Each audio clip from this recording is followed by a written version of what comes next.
Hello जी। कैसे हैं आप सब? आप सबका मेरे यूट्यूब चैनल सीएमए अड्डा पर बहुत बहुत स्वागत है। ये चैनल स्पेसिफिकली डेडिकेटेड है for CMA students. So CMA से रिलेटेड कोई भी अपडेट अगर आपको चाहिए होगी तो आपको सीएमए अड्डा पर मिले। आज इस वीडियो में मैं आपके साथ डिस्कस करने वाला हूं सीएमए कोर्स के बारे में। सीएमए क्या है? सो एक ऐसा कोर्स जो आपको कॉरपोरेट फाइनेंस का किंग बना सकता है। एक ऐसी प्रोफेशनल डिग्री जो इंडिया से लेकर फॉरेन कंट्री तक आपको डिमांड में ला सकती है। अगर आपको भी नंबर का गेम पसंद है, फाइनेंस का गेम पसंद है, अगर आपको ग्रोथ का गेम पसंद है, तो सीएमए कोर्स आपके लिए। आप सीएमए कोर्स के लिए जा सकते हैं। एक बहुत ही शानदार प्रोफेशनल डिग्री है कॉमर्स स्टूडेंट के लिए स्पेसिफिकली। और वैसे तो कोई भी स्टूडेंट चाहे कॉमर्स स्ट्रीम का हो या ना हो, कोई भी इस कोर्स को कर सकता है। अगर उसको फाइनेंस में, उसको कॉस्ट में, उसको लॉ में, उसमें उसको अकाउंटिंग में अगर इंटरेस्ट है तो कोई भी स्टूडेंट सीएमए कोर्स के लिए जा सकता है। एक बहुत ही शानदार प्रोफेशनल डिग्री है आज के टाइम। सो इस वीडियो में मैं डिस्कस करूंगा कि सीएमए कोर्स क्या है, सीएमए का रोल क्या होता है, इंडस्ट्री में क्या रोल है सीएमए का, सीएमए कहाँ से कर सकते हैं, सीएमए का सिलेबस क्या होता है, कितने लेवल्स होते हैं, फीस स्ट्रक्चर क्या होता है, ये सारी बातें मैं आपको इस वीडियो में करने वाला हूं। तो अगर कोई भी सीएमए करना चाहता है या सीएमए के बारे में जानना चाहता है तो ये वीडियो आपके लिए गोल्ड माइन साबित होने वाला। सो आप लोग मेरे इस चैनल को ज़रूर ज़रूर सब्सक्राइब करें, वीडियो को लाइक करें, अपने दोस्तों के साथ शेयर करें, ताकि आपको सीएमए के लिए कोई भी अपडेट चाहिए तो तुरंत उसका वीडियो, उसका नोटिफिकेशन आपके पास पहुंच जाए। ठीक है जी, तो चलिए ज़रा शुरू करते हैं। सीएमए क्या होता है? सीएमए का फुल फॉर्म सामने लिखा हुआ ही है, cost and management accountant. Cost and management account. सबसे पहले सीएमए क्यों, वाई सीएमए? तो सीएमए करने के कुछ रीजंस हैं जो मैं आपको बता रहा हूं। सबसे पहला reason, high demand in corporate world. आज की डेट में सीएमए का बहुत ज्यादा डिमांड है कॉर्पोरेट वर्ल्ड में, स्पेशली इन मैन्युफैक्चरिंग सेक्टर, क्योंकि सीएमए को कॉस्ट एंड फाइनेंशियल एक्सपर्ट माना जाता है, स्ट्रेटेजिक एक्सपर्ट माना जाता है, इसलिए high demand in corporate world. Gateway of government PSU jobs. अगर आपने सीएमए कंप्लीट किया है तो गवर्नमेंट में फाइनेंस एंड अकाउंट में ज्यादातर जॉब सीएमए के लिए निकलती है। तो ऑफिसर लेवल तक आप पहुंच सकते हो सीएमए करने के बाद गवर्नमेंट पीएसयूज में। आगे जाकर डायरेक्टर्स वगैरह भी बन सकते हो। बहुत सारे हमारे जानने वाले स्टूडेंट्स भी हैं, जानने वाले और भी लोग हैं जो आज की डेट में अच्छे पीएसयू में काम कर रहे हैं। Finance and strategic role in top MNCs, ये सीएमए का काम होता है। ग्लोबल रिकॉग्निशन होती है, high demand in Middle East, Africa, UK, US, Canada etcetera. तो इन कंट्रीज में भी सीएमए की अच्छी खासी डिमांड है आज के टाइम में। और इसके अलावा अगर आप जॉब में नहीं जाना चाहते तो आप प्रैक्टिस में जा सकते हो। यानी CMA can establish its own, his own practice, his और हर ओन प्रैक्टिस। जैसे एक एडवोकेट अपनी प्रैक्टिस कर सकता है, जैसे एक चार्टर्ड अकाउंटेंट अपनी प्रैक्टिस कर सकता है, जैसे एक कंपनी सेक्रेटरी अपनी प्रैक्टिस कर सकता है, जैसे एक डॉक्टर अपनी प्रैक्टिस कर सकता है, इंजीनियर अपनी प्रैक्टिस कर सकता है, ऐसे ही कॉस्ट एंड मैनेजमेंट अकाउंटेंट भी अपनी प्रैक्टिस कर सकता है। और वो कॉस्ट ऑडिटर के तौर पर काम कर सकता है, टैक्स एडवाइजर के तौर पर काम कर सकता है, कंसल्टेंट के तौर पर काम कर सकता है, टैक्स का कंसल्टेंट बन सकता है, लॉ का कंसल्टेंट बन सकता है, कॉस्ट एक्सपर्ट बन सकता है, एएस एंड इंडियस के लिए कंसल्टेंसी दे सकता है। बहुत सारे ऑप्शंस हैं अगर आप अपना प्रैक्टिस भी स्टैब्लिश करते हो उनके लिए भी। और बहुत सारे यंग चार्टर्ड अकाउंटेंट आज की डेट में प्रैक्टिस में भी जाते हैं। तो CMA degree gives a powerful combo for cost and strategy. तो क्यों सीएमए करना चाहिए ये मैंने आपको बताया। आइए जरा इंडस्ट्री में सीएमए का क्या रोल होता है जरा एक बार वो देखिए। आप किसी भी कंपनी में जाकर कॉर्पोरेट फाइनेंस मैनेजर बन सकते हो, कॉस्ट कंट्रोलर का आप काम कर सकते हो, बिजनेस एनालिस्ट बन सकते हो, इंटरनल ऑडिटर का काम कर सकते हो, किसी भी पीएसयू में आप ऑफिसर लेवल की जॉब आपको मिल सकती है। इसके अलावा जो बिग चार्टर्ड अकाउंटेंट्स फर्म है उसमें भी सीएमए की वैकेंसीज निकलती हैं, तो बिग फोर फर्म में जा सकते हो, बड़ी बड़ी एमएनसीज में, मैन्युफैक्चरिंग में, आईटी सेक्टर में आप जा सकते हो। तो ये सीएमए के कि क्यों सीएमए करना चाहिए, सीएमए क्या क्या कर सकता है, तो उसकी बात थी। चलिए अब आगे बात करते हैं कि सीएमए के कितने लेवल्स होते हैं, मतलब कहां से होता है। एक तो institute of cost accountant of India, ICAI उसको हम बोलते हैं, लेकिन नॉर्मली हम उसको ICMAI बोलते हैं, लेकिन उसका जो ऑफिशियल नाम है वो institute of cost accountant of India है, यानी ICAI, लेकिन हम उसको ICMAI बोलते हैं, institute of cost and management accountant of India, लेकिन ऑफिशियल नाम ICAI है, institute of cost accountant of India. तो कितने लेवल होते हैं सीएमए की, जरा देखो। 3 लेवल में सीएमए कोर्स होता है। पहला लेवल होता है फाउंडेशन, जिसमें 4 पेपर होते हैं 400 नंबर के, और ये पूरा का पूरा MCQ बेस्ड पेपर होते हैं। इसमें 4 पेपर होते हैं। कौन कौन से 4 पेपर होते हैं? पहला पेपर होता है fundamentals of business law and business communication, ये पूरे 100 नंबर का पेपर होता है, MCQ फॉर्मेट में होता है, यानी लॉ एंड कम्युनिकेशन का ये पेपर है। इसके अलावा दूसरा पेपर होता है financial accounting and cost accounting का, जिसमें फाइनेंशियल अकाउंटिंग होता है 70 मार्क्स अप्रोक्सीमेटली, और 30 नंबर का कॉस्टिंग का कुछ एक बेसिक पार्ट होता है इसमें।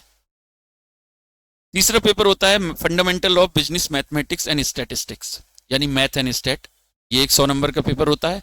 और fundamental of business economics and management, ये आपका चौथा पेपर होता है। तो 4 पेपर फाउंडेशन लेवल पर होते हैं 400 नंबर के, और सबके सब MCQ फॉर्मेट में होते हैं, यानी एक क्वेश्चन होगा, उसके 4 आंसर होंगे, उसमें से कोई एक ठीक होगा। फिर आता है हमारा मिडिल लेवल, जिसको इंटरमीडिएट बोलते हैं, ठीक है। ये ई जो है थोड़ा सा अलग तरीके से बन गया है बेटा, इसको इंटरमीडिएट है ये। तो 8 पेपर्स होते हैं 800 मार्क्स के, और इनको ग्रुप 1 और ग्रुप 2 दो पार्ट में बांटा गया है। ग्रुप 1 में 4 पेपर होते हैं, ग्रुप 2 में 4 पेपर होते हैं। आप ग्रुप 1 भी दे सकते हो, ग्रुप 2 भी दे सकते हो, और दोनों ग्रुप मिलाकर भी दे सकते हो, यानी 8 पेपर आप एक साथ दे सकते हो। हाँ, अगर आप ग्रुप 1 देते हो सिर्फ, तो आपको 1 दिन का गैप मिलेगा। अगर ग्रुप 2 देते हो तो भी 1 दिन का गैप मिलेगा, लेकिन अगर बोथ ग्रुप आप साथ में देते हो तो आपको एक भी दिन का गैप नहीं मिलेगा। 8 के 8 पेपर आपको लगातार देने पड़ते हैं। क्यों? क्योंकि इस तरीके से एग्जाम होता है, पहले ग्रुप 1 का एक पेपर, फिर ग्रुप 2 का एक पेपर, फिर ग्रुप 1 का एक पेपर, फिर ग्रुप 2 का एक पेपर। तो अगर फिर 8 दिन में आपके 8 पेपर हो जाएंगे, आपको किसी भी दिन की छुट्टी नहीं मिलेगी। लेकिन अगर एक एक ग्रुप करके देते हो तो आपको 1 दिन की छुट्टी मिलती है, क्योंकि एक दिन ग्रुप 1 का होगा तो दूसरे दिन ग्रुप 2 का, वो आपको देना नहीं होगा। ठीक है, तो 2 ग्रुप होते हैं इसमें। ग्रुप 1 में 4 पेपर होते हैं 400 नंबर के, ग्रुप 2 में 4 पेपर होते हैं 400 नंबर के। कैसे, कौन कौन से paper? Number 1 business law and ethics, ये पहला पेपर होता है, ठीक है। पेपर नंबर 5 है। अब इसके ग्रुप 1 में पेपर नंबर 5 क्यों, पेपर नंबर 1 क्यों नहीं? क्योंकि 4 पेपर उन्होंने जो पेपर दे रखे हैं ना, वो इस तरीके से दे रखे हैं, जैसे फाउंडेशन के पहले 4 पेपर हैं तो उनका नंबर है 1 2 3 4। फिर इंटरमीडिएट में जो उन्होंने पेपर नंबर 5 से लिया है, आप ये भी बोल सकते हो कि पेपर नंबर 1 ग्रुप 1 में जो है, तो बिजनेस लॉ एथिक्स। फिर फाइनेंशियल अकाउंटिंग का 100 नंबर का पूरा पेपर होता है। फिर डायरेक्ट एंड इनडायरेक्ट टैक्सेशन का पेपर होता है, और कॉस्ट अकाउंटिंग का पेपर होता है 8, पेपर नंबर 8। ये ग्रुप 1 के पेपर होते हैं। ग्रुप 2 के पेपर, एक operational management and strategic management होता है, पेपर नंबर 9। 10 नंबर में कॉर्पोरेट अकाउंटिंग एंड ऑडिटिंग, ठीक है। 11 नंबर में financial management and business data analytics, ठीक है। इसको FMDA इसको बोलते हैं शॉर्ट में, कुछ लोग BDA भी बोलते हैं। और मैनेजमेंट अकाउंटिंग 12 नंबर पेपर है, ये इंटरमीडिएट है, ठीक है। फिर फाइनल में भी बेटा 2 ग्रुप होते हैं, ग्रुप 3 और ग्रुप 4। इसमें भी 4 पेपर होते हैं। तो ग्रुप 1 में 4 पेपर होते हैं, पेपर नंबर 13 14 15 16।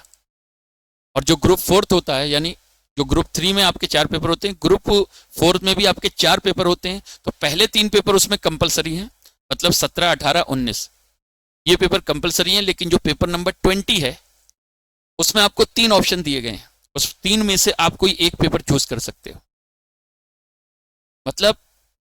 मतलब ये है कि फाइनल में जाकर जो ग्रुप 3 है, यानी जिसको फाइनल का ग्रुप 1 बोल सकते हो आप, तो उसमें 4 पेपर हैं। ग्रुप 2 में भी 4 पेपर ही हैं, लेकिन पहले 3 पेपर में आपकी कोई चॉइस नहीं है, वो इंस्टीट्यूट की तरफ से फिक्स्ड है। लेकिन जो चौथा पेपर है उसमें, यानी पेपर नंबर 20, वो इलेक्टिव पेपर है। तो आपको 3 ऑप्शन दिए जाएंगे, उनमें से कोई एक आपको चूज करना है। तो पहला ऑप्शन होता है उसमें स्ट्रेटेजिक परफॉर्मेंस मैनेजमेंट, जिसको हम एसपीएम बोलते हैं, and business valuation, business valuation management एक ये होता है। दूसरा होता है risk management in banking and insurance. तो अगर आपको ये वाला लेना है तो आप ये भी ले सकते हो। और तीसरा होता है एंटरप्रेन्योरशिप एंड स्टार्टअप, यानी अगर आप बिजनेस में इंटरेस्ट रखते हो कि आप बिजनेस कैसे स्टार्ट होता है, कैसे हम लोग बिजनेस का मालिक बने, कैसे स्टार्टअप करें, तो उसके लिए ये पेपर, ठीक है ना। तो इन तीनों में से कोई भी चूज कर सकते हो। और ये कब चूज करना पड़ता है? जब आप फाइनल में रजिस्ट्रेशन करवाते हो, यानी एनरोलमेंट करवाते हो, उसी वक्त आपको इस पेपर को चूज करना पड़ता है। इन तीनों में से कोई एक पेपर चूज करना पड़ता है। And once a paper is selected then it can not be revoked. फिर उसके बाद में आप इससे वापस नहीं हो सकते। कि आप कहो कि नहीं, मैंने इस बार तो पहले बिजनेस वैल्यूएशन वाला यानी एसपीएम और बिजनेस वैल्यूएशन वाला देख लिया, बाद में आपको लग रहा नहीं मेरे को इसमें इंटरेस्ट नहीं है, दूसरे पेपर में जाना चाहिए, तो ये पहले ही सेलेक्ट कर लो, पहले ही डिसाइड कर लो कि कौन सा पेपर आपको लेना है। एक बार डिसाइड हो गया, गलती से भी अगर हो गया तो फिर वो वापस नहीं हो सकता, फिर आपको वही पेपर देना ही पड़ेगा। ठीक है, तो ये फाइनल के फाउंडेशन, इंटरमीडिएट और फाइनल के आपके टोटल मिलाकर 20 पेपर पास करने के बाद आप क्वालिफाइड सीएमए बन जाओ। और भी चीजें अभी प्रैक्टिकल ट्रेनिंग है, कुछ वर्कशॉप्स हैं जो आपको करनी पड़ती हैं, वो भी बताऊंगा मैं आपको। लेकिन पेपर आपको 20 पेपर पास करने पड़ेंगे। पासिंग क्राइटेरिया क्या होता है? ठीक है, पासिंग क्राइटेरिया इसमें क्या है, जैसे ये फाउंडेशन है, अब इसमें जो पहले तो 2 क्राइटेरिया पूरे through out your CMA journey, चाहे फाउंडेशन हो, इंटरमीडिएट हो, फाइनल हो, उसमें 2 क्राइटेरिया से हर स्टूडेंट को गुजरना पड़ता है। पहला क्राइटेरिया होता है कि किसी भी इंडिविजुअल पेपर में आपका 40 से कम नहीं होना चाहिए। कोई भी 4 पेपर आप दोगे, किसी भी इंडिविजुअल पेपर में आपका 40 मार्क्स से कम नहीं होना चाहिए। दूसरा क्राइटेरिया क्या है कि जो आप कोर्स दे रहे हो, यानी फाउंडेशन दे रहे हो, तो फाउंडेशन का जो टोटल नंबर है, टोटल कितना है? टोटल है 400, तो 400 का 50% से कम नहीं होना चाहिए। यानी एग्रीगेट 50% से कम नहीं होना चाहिए और किसी इंडिविजुअल पेपर में 40 से कम नहीं होना चाहिए। अगर मैं फाउंडेशन की बात करूं, अगर एक स्टूडेंट के 225 नंबर आ जाते हैं लेकिन किसी एक पेपर में उसके 39 आ जाते हैं, तो वो क्लियर नहीं माना जाएगा, उसको दोबारा पेपर देने पड़ेंगे। अगर आपके हर पेपर में 40 से ऊपर आ जाते हैं, यानी 40 या उससे अबव है, लेकिन आपका टोटल 199 रह जाता है, तब भी क्लियर नहीं माना जाएगा। इट मीन्स 2 क्राइटेरिया से गुजरना पड़ेगा आपको एग्जाम को पास करने के लिए। सबसे पहले इंडिविजुअल पेपर में 40 से कम नहीं होने चाहिए, और जो एग्रीगेट है उसमें 50% से कम नहीं होना चाहिए। इसी तरीके से इंटरमीडिएट में, अगर आप इंटरमीडिएट का सिर्फ एक ग्रुप देते हो तो एक ग्रुप 400 नंबर का होता है, तो 400 में से टोटल मिलाकर 200 या उससे ज्यादा लाना पड़ेगा, और किसी इंडिविजुअल पेपर में आपको 40 से कम नहीं होना चाहिए। लेकिन आप दोनों ग्रुप मिलाकर देते हो तो दोनों ग्रुप 800 नंबर का होता है। अब 800 नंबर में आपको टोटल मिलाकर 400 मार्क्स लाने पड़ेंगे, और किसी इंडिविजुअल पेपर में आपका 40 से कम नहीं होना चाहिए। ठीक है, अब सवाल उठता है कि अगर आप बोथ ग्रुप साथ में देते हो, तो अगर आप बोथ ग्रुप साथ में देते हो, तो अगर आपका इस ग्रुप में आ जाता है मान लो 240 और इस ग्रुप में आ जाता है 160, तो टोटल मिलाकर होता है 400। तो 400 का मतलब इसमें आप 240 लिया है, और इसमें हर पेपर में आपका 40 ही आया, उससे ज्यादा आया ही नहीं। 40 तो 160 आ गया, तब भी आप क्लियर मान लिए जाओगे। क्यों? क्योंकि एक ग्रुप में अगर आप ज्यादा नंबर ले आए और दूसरे ग्रुप में आपके कम नंबर आते हैं तो वो सेट ऑफ हो जाता है। लेकिन ये सेट ऑफ बेनिफिट तभी मिलता है जब आप बोथ ग्रुप साथ में दे रहे होगे। अगर आप सिंगल ग्रुप दोगे और एक ग्रुप में आपका 300 मार्क्स भी आ जाए, तो अगली बार जाकर जब आप दूसरा ग्रुप दोगे तो उसमें आपको सेट ऑफ का बेनिफिट नहीं मिलेगा। लेकिन अगर साथ में देते हो एग्जाम तो आपको सेट ऑफ का बेनिफिट मिल सकता है। ठीक है, तो आपको सेट ऑफ का बेनिफिट मिल सकता है, और यही सेम रूल फाइनल लेवल पर जाकर होता है। ठीक है ना, तो ये पासिंग क्राइटेरिया होती है आपके एग्जाम में कि हर लेवल पर जहां भी जाओ, चाहे इंटर में हो, फाइनल में हो, फाउंडेशन में हो, जब जहां भी हो, 2 क्राइटेरिया से स्टूडेंट को गुजरना पड़ेगा। एक मिनिमम 40 मार्क्स आपको लाने पड़ेंगे हर इंडिविजुअल पेपर में, और एग्रीगेट मिलाकर आपको 50% लाना पड़ेगा। ठीक है ना? तो उम्मीद है ये बात क्लियर हो गई होगी 3 लेवल से रिलेटेड। चलिए जी, अब बात करते हैं कुछ ट्रेनिंग और वर्कशॉप भी होती हैं, जो जैसे ट्रेनिंग और वर्कशॉप जो होती है ना वो टोटल 180 घंटे की होती है, जिसमें एक soft and technical skill training होती है जो 140 घंटे की होती है। ये प्रैक्टिकल ट्रेनिंग है जो आपको इंस्टीट्यूट में जाकर करनी पड़ती है, और ये ज्यादातर टेक्निकल ट्रेनिंग है। ये इसमें आप लोग क्या क्या सीखते हो, जैसे SAP finance power user training, जो एसएपी वगैरह होता है ना, जो बड़े बड़े काम करने के लिए, जैसे अकाउंटिंग के फाइनेंस के काम करने के लिए बड़े बड़े सॉफ्टवेयर होते हैं, तो वो सब आपको इसमें सिखाया जाता है।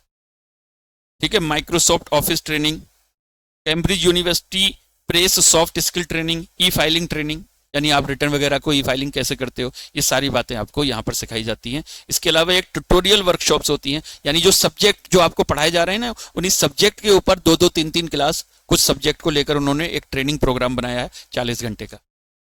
जैसे एक FMDA का जो पेपर होता है ना, तो उसमें क्या प्रैक्टिकल एप्लीकेशन उसकी कैसे होती है, तो उसके लिए उन्होंने 3 क्लासेस 6 घंटे का एक प्रैक्टिकल ट्रेनिंग आपको वर्कशॉप दिया हुआ है। ऐसे ये फाइनल लेवल के कुछ पेपर हैं जिसके लिए आपको किसी में 2 क्लास, किसी में 3 क्लास, किसी में 4 क्लास, टोटल मिलाकर 40 आवर्स का आपको वर्कशॉप करना पड़ेगा, अटेंड करना पड़ेगा, और ये कंपलसरी होता है।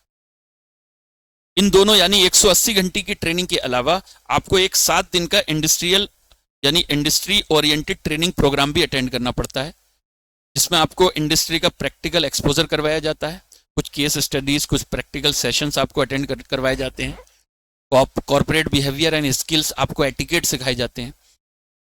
ठीक है, कुछ इंडस्ट्रियल विजिट्स भी करवाए जाते हैं, किसी कंपनी में आपको भेज दिया जाता है, जाओ देखो, कोई प्रैक्टिकल सिचुएशन से आपका सामना करवा दिया जाता है।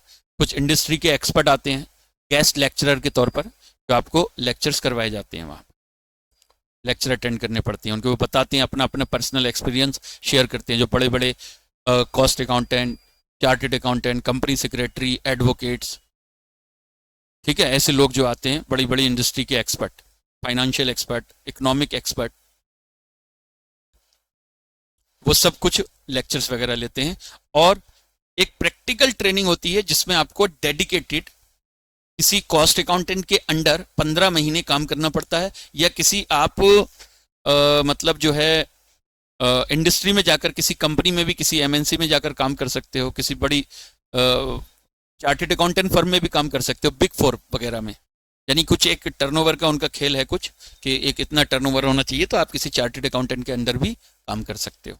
यहाँ पर आपको प्रैक्टिकली सीखना होता है काम, जो कॉस्ट अकाउंटेंट का जो प्रैक्टिस का काम है बेसिकली, उसमें 15 महीने की आपकी एक रिगरस ट्रेनिंग होती है, जिसमें आप अच्छी खासी नॉलेज हासिल करते हो, तो एक कंप्लीट पैकेज बन जाते हो आप क्वालिफाई से पहले, यानी क्वालिफिकेशन से पहले। यानी प्रैक्टिकल, आपको थ्योरेटिकल एक्सपोजर तो आपको सब्जेक्ट से हो ही जाता है, इसके अलावा प्रैक्टिकल आपको इतना करवाया जाता है कि आप एक अच्छे खासे एक फिनिश प्रोडक्ट बनकर निकलते हो, इंडस्ट्री के लिए आप तैयार होते हो। तो एक बहुत ही मतलब एक मैच्योर तरीके से कोर्स कंप्लीट करवाया जाता है CMA। ठीक है, तो ये सिलेबस वगैरह से और लेवल वगैरह से रिलेटेड था CMA का। इसके अलावा फी स्ट्रक्चर क्या होता है जरा मैं बता दूं। पहले फाउंडेशन लेवल की अगर बात करूं तो इंस्टीट्यूट में आपको 6,000 रुपए का रजिस्ट्रेशन करवाना पड़ता है। फिर एग्जाम देने के लिए आपको 1,500 रुपए की एग्जाम फीस जमा करवानी पड़ती है जब एग्जाम देने का नंबर आएगा, यानी पहले 6,000 से रजिस्ट्रेशन हो जाएगा। You will be registered as a student of foundation course. ठीक, उसके बाद जब एग्जाम देने का नंबर आएगा तो उससे 1,500 रुपए एग्जाम फीस जमा होगी, और उसके बाद अगर आप कोचिंग वगैरह करना चाहते हो तो कोचिंग जो है वो आपको बाहर से करना है, कहाँ से करना है वो आपके ऊपर चॉइस है। ठीक है, कोचिंग का जो फीस आता है फाउंडेशन को 5 से 10,000 रुपए के बीच में रहता है नॉर्मली, कहीं 5,000, कहीं 6,000, कहीं 7,000 भी होता है, कहीं 8,000। वो मोड और कोचिंग के स्टैंडर्ड पर डिपेंड करता है कि आप ऑनलाइन मोड में जाते हो, ऑफलाइन मोड में कोचिंग करना चाहते हो, या किस कोचिंग में जा रहे हो। हर कोचिंग का अलग अलग फीस हो सकता है। तो 5,000 से 10,000 के बीच में मेरे ख्याल से ये वेरी करता है फीस फाउंडेशन लेवल। कहीं कहीं 5,000 से कम भी हो सकता है, कुछ लोग फ्री भी करवा देते हैं फाउंडेशन तो। ठीक है, उसके बाद इंटरमीडिएट की जो फीस होती है, बेटा ये स्पेलिंग थोड़ी सी यहाँ पर मिस्टेक हो गई है, ठीक है ना। तो इंटरमीडिएट जो है इंटरमीडिएट की जो फी होती है वो रजिस्ट्रेशन फीस 23,000 रुपये है, 23,100 रुपये। उसके बाद जो प्रैक्टिकल ट्रेनिंग आपकी होती है उसकी 2,500 रुपये और फीस है। और फिर एग्जाम फीस अगर आप सिंगल ग्रुप देते हो तो 1,500 रुपये होती है, और अगर बोथ ग्रुप देते हो तो 2,800 रुपये फीस आपको एग्जाम फीस है। और अगर आप कोचिंग करना चाहते हो तो कोचिंग की फी कोचिंग के स्टैंडर्ड और मोड के हिसाब से 30,000 से 60,000 के बीच में वेरी करती है। कहीं 30,000 में भी होता है, कहीं 40 में, कहीं 50 में, कहीं 60। मेरे ख्याल से मैक्सिमम 60,000 रुपये में एक बढ़िया कोचिंग आपको मिल सकती है इंटरमीडिएट के 8वें पेपर का। ठीक है, ऑनलाइन में जाओगे तो थोड़ा सस्ता मिल सकता है, ऑफलाइन में जाओगे तो थोड़ा महंगा मिल सकता है। तो ये हर कोचिंग का मोड और स्टैंडर्ड के हिसाब से कोचिंग फी होती है।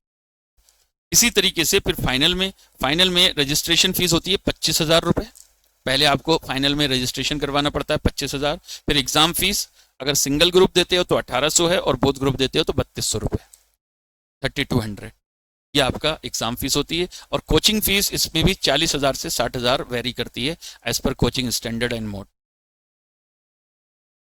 ठीक है, नॉर्मली 40,000 रुपये तो मिनिमम फीस होती है, चाहे आप ऑफलाइन में जाओ ऑनलाइन में जाओ, किसी भी मोड में जाओगे। और मैक्सिमम मेरे ख्याल से 60-70 हज़ार रुपये में फाइनल का भी अगर अच्छी क्लासेस लोगे आप तो आपको मिल जाती है। तो ये बेटा पूरा का पूरा सीएमए से रिलेटेड मैंने आपको बताया। बाकी इस चैनल को आप सब्सक्राइब कर लें और बेल आइकॉन जरूर दबाएं, ताकि कोई भी मैं सीएमए से रिलेटेड अपडेट डालूंगा तो आपको तुरंत उसका नोटिफिकेशन आपको मिल जाएगा। ठीक है, मैं सीएमए से रिलेटेड बहुत सारी अपडेट जो भी आएगी मैं आपके साथ लेकर आता रहूंगा इस चैनल पर। इसके अलावा मैं रिवीजन क्लासेस, वर्कबुक बैच वगैरह मैं बहुत जल्दी लॉन्च करने वाला हूं अपने इस चैनल पर। तो जो बच्चे सीएमए कर रहे हैं तो वो ज़रूर इस चैनल को सब्सक्राइब कर लें, अपने दोस्तों के साथ इस वीडियो को ज़रूर शेयर करें, और बच्चों वीडियो को लाइक ज़रूर करना। Thank you very much.